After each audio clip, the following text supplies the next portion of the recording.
Lord مکالے یہ وہ شخص ہے جس نے 1835 میں ہمارا نظام تعلیم ترتیب دیا اور آج تقریباً 2 دہائیاں گزر جانے کے بعد بھی ہم اسی نظام کا حصہ ہیں۔ 2 فروری 1835 میں لارڈ مکالے نے کہا، میں نے ہندوستان کے طول و عرض میں سفر کیا ہے، مجھے کوئی بھی شخص بیکاری یا چور نظر نہیں آیا۔ اس ملک میں میں نے بہت دولت دیکھی ہے، لوگوں کی اخلاقی اقدار بہت بلند ہیں اور سمجھ بوجھ اتنی اچھی ہے کہ میرے خیال میں ہم اس وقت تک اس ملک کو فتح نہیں کر سکتے جب تک کہ ہم ان کی دینی اور ثقافتی اقدار کو توڑ نہ دیں جو ان کی ریڑھ کی ہڈی کی حیثیت رکھتی ہے۔ اس لیے میں نے یہ تجویز کیا ہے کہ ہم ان کا قدیم نظام تعلیم اور تہذیب تبدیل کر دیں، کیونکہ اگر ہندوستانی لوگ یہ سمجھیں گے کہ ہر انگریزی اور غیر ملکی شے ان کی اپنی اشیاء سے بہتر ہے تو وہ اپنا قومی وقار اور تہذیب کھو دیں گے اور حقیقتاً ویسی ہی مغلوب قوم بن جائیں گے جیسا کہ ہم انہیں بنانا چاہتے ہیں۔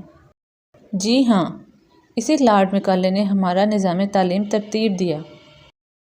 1835 میں انگلش ایجوکیشن ایکٹ بنایا گیا۔ لارڈ مکالے کا اصرار تھا کہ ہندوستانیوں کو انگریزی ادب پڑھایا جائے، جبکہ خود انگریز اس زمانے میں کیمیا، برقیات، دھات کاری اور معدنی وسائل سے متعلق تعلیم حاصل کر رہے تھے۔ انگریز اچھی طرح جانتا تھا کہ سائنس اور ٹیکنالوجی پڑھانے سے ملک معاشی ترقی کی جانب گامزن ہو جاتا ہے، جبکہ ادب پڑھانے سے معاشی ترقی نہیں ہو پاتی۔ ہمارے معاشرے میں سب سے بڑا علامہ، تعلیم دان، پروفیسر، سیاست دان، جج، وکیل، صحافی، پولیس افسر وہی ہوتا ہے جس کی انگلش زبان بہتر ہو، پھر چاہے وہ اصل علوم و فن سے بالکل بھی آشنا نہ ہو۔